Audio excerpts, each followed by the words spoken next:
So, welcome everybody to the Premier League Cricket Show, and this is an extra. This is something for the weekend. And joining us today, because you all know how much we love the National Club Championship, we've got someone who's going to be playing in the game of the round without an absolute shadow of a doubt, and the game that we will be at the weekend as well. Joining us today, ex-Durham, I've got to say it, ex-Love Island winner. Didn't think we'd ever say that. But more importantly, as everyone knows, Hoylandswaine, Max Morley, how are you doing, bud? I'm very well, thank you, mate. How are you? Absolutely magic, mate. Can't wait for Sunday. Really looking forward to this one. You guys must be the same. You saw the draw come out mid-December and thought, oh, look who we're going to play if we get past Tickhill. Yeah, it's been in the dive for a while. When the draw was made, I remember the lads mentioned it, and yeah, it is a fixture that I think both teams want to play. I don't think it gets much bigger, if I'm honest. So No. the lads are really looking forward to it. I've had the captain on the phone all week.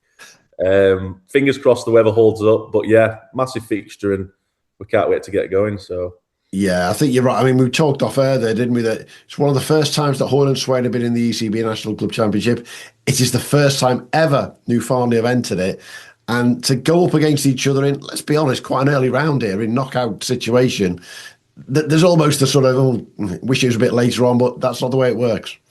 Yeah, listen, you've got to play these teams either way. But like you said, it'd be nice if it was later down because, especially the national, you might get a really good away trip or somewhere different. We have played New Farnley a few times, but massive fixture. Two, can we call them juggernauts or big clubs, especially up north? And I'm hoping the standard and the game will live up to it because there's some good players on show, and we can't wait to obviously showcase that and fingers crossed get the win. Absolutely. I mean, you say juggernauts, there's no two ways about it. You guys just rode that all the way to the end of the season last year. New Farnley were unbeaten in the Bradford League last year and went on to be T20 national champions. There's actually been not much change in the New Farnley squad over the winter, whereas there's been quite a bit of change at yours, and you've brought some really interesting players in, haven't you? Yeah, to be fair, last year we had a really good year. Back end of the season was quite wet. So we did, I think the last three and a half games of the summer last year get called off. But yeah, we had a really good year. But, sometimes it's time for people to move on or, where we can improve. And I think we signed really well. The batting lineup's frightening. It's just name after name. Re-signed Chris Holliday, which is a great signing, really close mate of mine. And he's had a really good couple of years away from Hoylandswaine. When he left at the time, I was a bit unsure. He's a good player, but I think he went and found his form in the Bradford League and then went and played at Cass last year. Yeah. Won the league there. So bringing him in's been great. And like I said, the batting lineup's brilliant. Samit Patel, we've got Luke Bridges, who's hit it so hard this winter. In the first two games, he's had 240s off 25 balls, which has been kind of overlooked because some of the boys have been hitting massive scores. But yeah, we just look really strong. The bowling attack's completely new apart from myself. I don't know how I've actually kept a gig this long. But yeah. So yeah, like I said, the team as a whole looks really strong. It looks quite balanced as well, which I think sometimes we've struggled with. So on the whole, yeah. Really I think you've kept your role dead simple because you had your best year last year since the first year after COVID. It was a really good season for you in the end of the amount of wickets. But you need that consistency in the bowling lineup as well. To change the whole thing all in one go would be a bit too much. Yeah, I think at league cricket sometimes, especially when you're a spin bowler, you just want to bowl. But since I've gone to Hoylandswaine, I've kind of understood that. Listen, some games we're going to roll teams. Some games you might not be required.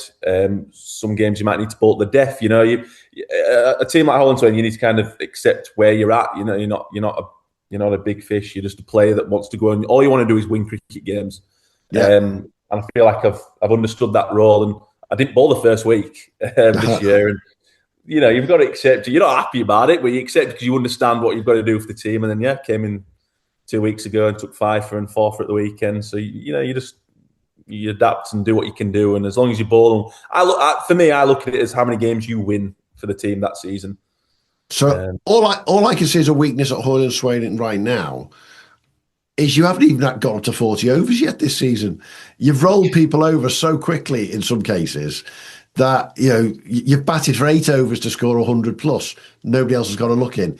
You've had batted 33 overs. You've been in the field a couple of times longer, but not everyone's getting a look, are they? Because the boys are just going so hard at it. Yeah, this is like, again, this goes back to my point. Like I said, Luke Bridges, who played last year, he didn't bat for the first 4 or 5 games of the season last year. New signing, Right. wants to impress. Yeah. But I always just said to him, listen, look, when you get your opportunity, you just got to take it, and that's what a lot of the lads now understand.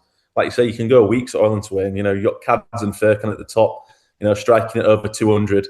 They do make totals sometimes look ridiculously short. So Yeah. you've just got to take your opportunity when it comes, and that's what we've kind of got in the dressing room now, and lads know that they need to do. So come on then, think ahead to Sunday. You win the toss. Do you rather chase because you know you can chase almost anything, or do you want to just set the tone and go bang? Yeah, no, it's interesting that because we don't obviously get put into bat often. A lot of the time we are chasing. If you speak to Aaron Lilly, I'm going to have to speak on behalf of Aaron Lilly because he's the one who always decides. He'll chase anything. So, it doesn't matter what the wicket is, doesn't matter, the batting line. He always wants to chase. But for me, I'd love to put a big total on. I think as a bowler, you can settle in there. You've got a little bit of cushion to set the field that you can bowl to. But yeah, I think as a team, we honestly do back ourselves to chase pretty much anything. Yeah, I think that's quite unique with both you and New Farnley. They've got those strengths at the top of the order as well, and they're going to go hard at it. They've got, I'd suggest, a slightly different bowling lineup to you guys in the way they've sort of kept scores down over the last year or two, in particular in T20. And what they'll be looking to do is transfer that into the 40 over. How difficult do you find that, slipping from 50 overs to 40?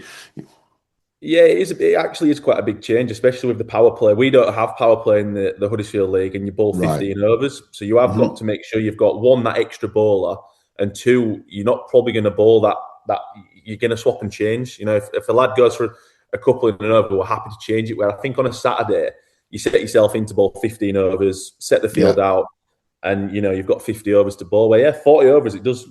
The game's a lot shorter, and you only get 8 overs to bowl. So as a bowler, it is a lot different, a lot quicker. I prefer it, to be fair, because you've got to be a little bit more switched on. You've got to think about your field.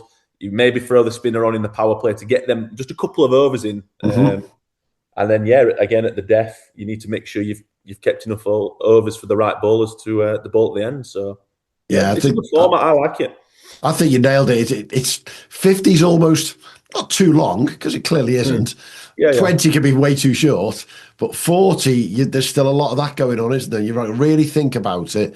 And it's easy to get off to a flyer, but then we look at the scores in the last round and there was still teams winning with 170, 180, 190. And obviously there are teams who are winning with 320. Yes. It's such a mixed bag, isn't it?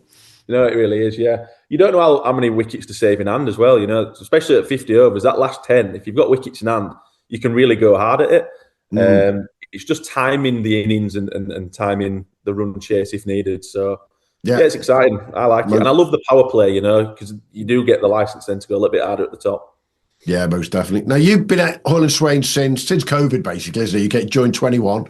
You've been around at Farnley beforehand in the Huddersfield League and at your home club at Homefirth back in the day.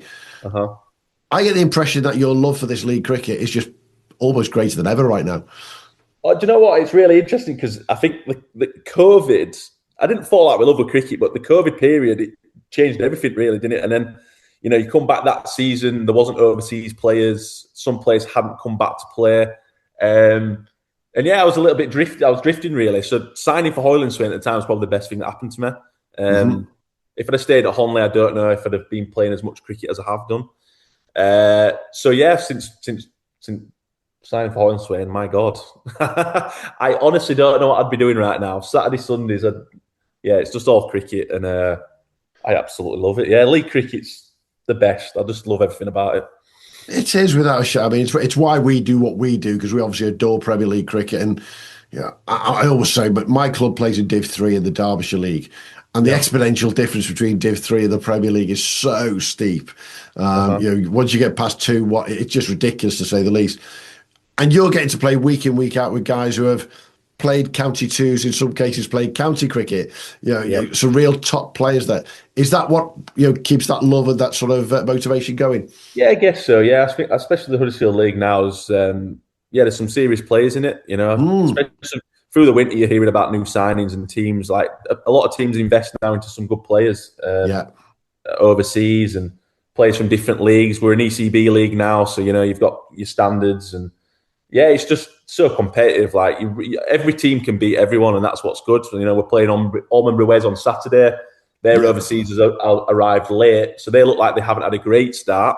Mm-hmm. And then they've got two jet players that if they have a good day and if you're not on it, they can take the game away, and that's what keeps you going, and that's what's exciting about league cricket. Definitely. Anyone can have a day out, and it's mega. It's mega. Talking of days out, last weekend, your captain had a big day out. He buggered off over to Germany and played some T10 cricket instead. T20 cricket over in Germany. Didn't matter, did it? Honestly, that guy is an absolute freak. He is some player. I've never seen anyone hit the ball as hard from ball one. I'll keep a track this season. How many of the first ball of the innings goes for six? And I'd say it's probably 1 in 2, 1 in 3. It's ridiculous. Well, hang on a minute. Hang on. We're sponsoring the ball at New Farnley on Sunday. So you've got a few spares with you. It could be interesting. Lawns Road could get peppered by the sounds of things then. But it was funny because he whacked it at Shepley the week before. He got 70 odd off 29, 30 balls.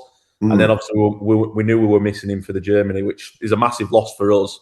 But he kept the form going. It was funny though, because we didn't know in the WhatsApp chat, we didn't know what the wickets were like. Artificial wickets. You can't have Ben batting on an artificial wicket. It's absolute cannon food to him. Welcome to European cricket. It was ICC that one, wasn't it as well? So So that's classed as an international 100 that now, isn't it? So it's not a bad claim. He can take that. Has his brother got one? I'm trying to think. Has his brother? Oh, that's a good one. Now has his brother got one? Don't think he has. No, congratulations, Ben. That's what I say then. But without him, Furkan and Abid Ali last weekend in particular, it didn't matter, did it, at the top of the order? No, it's I guess the wicket was really flat. To be fair, the wicket played really well. The outfield was cut really short, and it was Morland's got 260. And to be fair, I think we were pretty confident that we'd bowled pretty well there. Mm-hmm. I was captain at the weekend. It was the first time I've captained Hoylandswaine, so I was a little bit nervous. Needed to make sure we got the win. So I actually had a word with Abid at the weekend, just saying, "Are you all right to open? We're missing Ben." And it was more than up for it. So stood up and played a classy innings as an overseas. That's what you like to see, batted through for 100, and that's what you sign them for. Especially when we've got quite a lot of lads that are aggressive. Yeah, he's been perfect to be that anchor. So good performance. 260, like you say, it looks like quite a decent score. But I'd honestly say they were 80 to 100 short. It was that good a wicket. Wow. And let's be honest, you could replace Ben with Abid, you could have replaced him with Samit, you could have replaced him with Luke or Chris, couldn't you? There's so many of the lads could have stepped up there. Yeah, exactly. Yeah, that's what I'm saying with our batting lineup. You look at the lineup and they just keep coming. I actually had a word with Chris to see if he wanted to open up, but he made a lot of sense saying keep me a little bit further down. And like you say, if you lose them early wickets, to see Chris and Luke and Samit coming in later on, just put spear in teams, and you're always backing yourself to chase these scores. Absolutely. What is it about Hoylandswaine that attracts all these players? I mean, obviously, people around the country know the name Hoylandswaine over the last year or two. They've seen us talk about it constantly. What is it that attracts them there, apart from the fact that there's some absolutely great decks to hit the ball on to start with? Listen, Tony recruits really well. He's got massive investment in the club and he loves it, and it's his life, to be fair. And then a lot of the lads that we've got, I mean, Aaron Lilly has a massive part. He's hugely invested. He lives abroad now. He lives in lives in Dubai. Mm-hmm. But he spends a lot of time doing his research, and we make sure we try and sign some jet players. Like I said, the league's really competitive. You can't slip up. You can't, you got to go and sign these good players, or you'll drop down the league. So. Signing league cricketers is never easy, as you probably know through speaking to people. So you have to do a lot of research and make sure you sign the right characters and the right players. But we always seem to do all right. But I always think as well, you want to play with the better players. That was my reasoning to sign for Spain. Yes. You want to compete all the time. Every week for us is a final. If you lose, it does feel like end of the world. So you've got to you've always got to be on it, and that's for me why I love playing at Swain, and I'm guessing that others do. And just like New Farnley in the Bradford League, you guys are there to be shot down effectively, aren't you?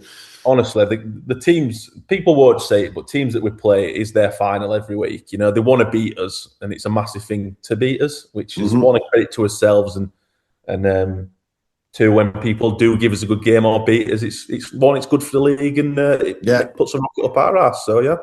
Absolutely. I mean, purely coincidentally, this morning I was watching The Overlap, which I watch week in, week out, and Roy Keane said the same about Arsenal right now.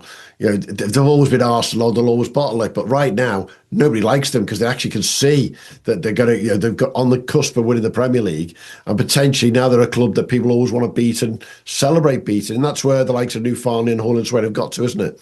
Yeah, I guess so. Yeah, and like you said, on the pitch we're competitive, but off the pitch we've got a good relationship with everyone. But yeah, teams do want to come out and beat us. I guess when the fixtures come out, every time there'll be some people booking holidays when they play us because they don't want to turn up and play us. I know a few people that do that. But yeah, listen, every game for us is a final. I'd say the teams that play us would agree as well. So what would be, every game's a final, but what would be a good season for Hoylandswaine this year? Obviously, winning the Prem is first and foremost for everyone, but I'm guessing with the squad that you've got, your eyes are not just on the Prem, but it's on quite a lot more at the moment, isn't it? Yeah, listen, for us, we always want to win the league. That is, like you said, that's a given. Cup competitions, they are a flip of the coin sometimes. We slipped up last year, a few rain-affected games. But we'd love to win the Heavy Wool, and I know for a fact that Tony hasn't won that, and we'd love to win that. The national, it depends, what teams you draw, but good away trips we're there would be good. And we are in the Champions of Champions. I don't quite know how that works and who's in that, but listen, we're in every competition to win it. But yeah, I'd say the Heavy Wool's the one that we'd love to win. And that's the other reason for having the squad that you've got, because you are in so many bloody competitions that you just need to be able to spread it around sometimes. Oh, 100%. We are. I think we have got 6 Saturday Sundays in a row, and then if we win them games, we continue. So we've got a few lads that are in and out of the team. We've got a few lads that we rotate, which you need because it's a lot of cricket. It is. So, most definitely. But yeah, we've got a good team, and I hope if we perform on a day, we could beat anyone. So I say we're in for everything. That's why since the middle of December, this game's been penciled in my diary. It's been the one that, as soon as you and I saw the draw, that was the one that stood out as the potential. I mean, don't get me wrong, there's some cracking ties up and down around the country, but you don't very often get, as you say, 2 juggernauts coming together this early on. No, and I think for me, and I'll speak on behalf of the Huddersfield League, the Bradford League, for some reason, has probably a better reputation than the Huddersfield League. But I would honestly like to say now, as a league, we could compete with teams in Bradford. So for us, I think we're representing the league on Sunday as well, to kind of say that we are a serious league now, and we're a lot of lads. For me, I've seen a lot of lads leave the Huddersfield League to go to the Bradford League and do really well. Yeah. And I'd say I've seen lads come from the Bradford League to the Huddersfield League and struggle. Maybe that's because of the wickets and the way the format is. But honestly, the Huddersfield League is a serious league, and we'd like to show that on Sunday. Absolutely. Now let's quickly talk about what you're also doing with your life right now, because the cricket socials come out of nowhere for you, hasn't it? I mean, that's your little project on the side, shall we call it? And you might be another podcast, but we don't mind talking about it. How much are you enjoying getting out there and just chatting to some of these players? Oh, mate, I absolutely love it. I love cricket like you do. And, all I get to do is go around, talk to these professionals, go into county clubs and see how it works. And I absolutely love it. It was something, like I said, listen, it's just a part-time hobby at the moment. I will see where it takes me. But things are going really well, and I absolutely love it. Some of the people I've met, some of the conversations, it's been mega. I've loved it.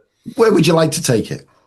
Oh, listen, so I've been doing it now just over 12 months. So it's finding out what people like to watch, what they like to listen to. Yeah. So you're kind of figuring all that out. You can see what views you get and, the shorter formats. So who knows? I did a really good test his best series last year when England played India, and I was lucky enough to get passes to go to the net sessions, and through Ben and a few people that I know, and that was mega. That was mega. Going to Lords, the Oval, Headingley. Seeing all the grounds and the test matches. I do like, obviously the international stuff's mega, but who knows? I'd love to get into commentary. I'd love to anything. I'm anything involved in cricket. I would love to get involved with. But yeah, I just want to see how it goes naturally. I'm not pushing it. I do think there's a space in the market for cricket content. I think a lot of other sports have it nailed down. There's a lot of stuff in football with the fantasy football, the overlap. People love it, and I think cricket. I think we spoke off there. I think cricket's just missing that connection from, county cricket and even the Vitality Blast. These competitions are mega. It's just getting the audience to see it in a different light, where it's not too traditional, and bringing a bit more of a fun spin on it. So absolutely, yeah, I totally agree. And that's where we come from with what we do. It sounds cliche, but we stick to Premier League. We stick to what we know. I jokingly said it to somebody last year. I know Premier League players better than I know international and county championship players. But that's because I live, eat and breathe it on a daily basis is what we do. Exactly. And if you and I could take this to somewhere that is where we're not now, happy days. But if we didn't, we just enjoyed doing it and talking to the likes of yourself. We spoke to Ben. We spoke to Ben last year after he had that bloody ridiculous innings. Yes, I remember. It was a good listen. Yeah. To be able to talk to these guys and hear the journey that a lot of them have gone on, I think that's where that link, isn't it, between professional and non-professional is. 100%, and it's amazing how small the cricket world is, and that's one of the reasons why I started it, because getting in there with these lads, the cricket lads are so grounded and down to earth, and they'll help you out as much as they possibly can. So it's made my life easier. but yeah, there's a huge gap in the market, and the cricket world's great. So just try and showcase it best we can, eh? Absolutely, mate. 100% with you on that one. Hey, thanks for joining us today. Look forward to meeting you on Sunday face to face, and absolutely, mate, yeah. Seeing how we go up at New Farnley. I'm going to find myself as a place to take some video, and whichever end Ben's batting at for this first ball, I know what I'll be focusing on there, don't I? Mate, I look forward to seeing you, and I can't wait. I've got a question for you. Go for it. Who are you backing on Sunday? Who do you think's going to win? I genuinely... Right, so go back to Ormskirk and Penzance in the National Club Championship final last year. Yep. I don't do it very often, but I had creosote on my arse. I was sitting on the fence, left, right, and centre. I could give you a story for both. Right. Yeah, I think, with you guys, I think the batting lineup, as you say, could just blow anybody away. But I also know that if the bowling lineup at New Farnley do certain things, that's your batting lineup blown out altogether. Yep. So it's one of those games that you could, if Samet gets on a roll when he's bowling, for example. Yeah, I've been around Derbyshire and Nottinghamshire over the last few years, and you're like, oh my word, when he gets on a roll, he's a juggernaut on his own, isn't he? Yep. And you just think it could go any way. All I want is to see what I've said time and time again: some bloody good cricket. 3 of the best cricket games I've seen in the last 2 years have been in the National Club Championship. Nice. And that just says it all, because you are getting the best of the best. And I think we are getting the best of the best with you two playing against each other on Sunday. And we can't wait for it. If I was to say anything, if you get foot through or New Farnley get through, I do hope Driffield Town beat Hetton Lions. Because I'd love to see our friend Noah Kelly come up against you lot as well. Nice, yeah. Because Noah's a gun. There's no two ways about it. And he started the season off quite nicely. But in the other half of the draw, you've got Clifton Alliance and you've got York. And, nice, right, yeah. You just don't know where that goes. A final between one of you two and York, or even Barnard Castle. Where's the Hetton Lions game at? Is it at Hetton Lions? No, it's a Drift. Interesting, because Hetton Lions, I've played there a few times. That'd be interesting if it were there. Yeah, that's why I fancy Drift in that one. I fancy York to beat Seaham Harbour in your group. Barnard Castle, Clifton Alliance, I've got no idea where that one will go. I just know the boys at Clifton Alliance have got quite a long drive up to Barnard Castle on Sunday morning. We've got them in the Champions. Have you? Yes, 2 week time. Couple of hours. Yeah, a couple of hours away, innit? Newcastle. It's away. Yeah. Whereas, how far you got to drive on Sunday? About half an hour for me. It's the perfect one, isn't it? So ideal. Now, I've got no idea where it'll go. It'll be a match. Yeah. I hope there's bloody good umpires, because we don't want to. Well, yeah, that helps, doesn't it? Yeah. ECB normally send good umpires to these games, which is a really good one. I know Noel will make sure the live stream's up and running, so everyone will be able to see what's cracking off there, and we'll have some fun no matter what. Superb, mate. I look forward to seeing you on Sunday. All the best, bud. Good, man. Appreciate it, buddy. Thanks for joining us at the Premier League Cricket Club. We'll be back soon with more from the world of Premier League and NCCA cricket. But in the meantime, don't forget to subscribe, leave us a review and follow us wherever you get your socials. Or maybe check out our website, premierleaguecricket.co.uk, to stay updated. Until next time, have a good one.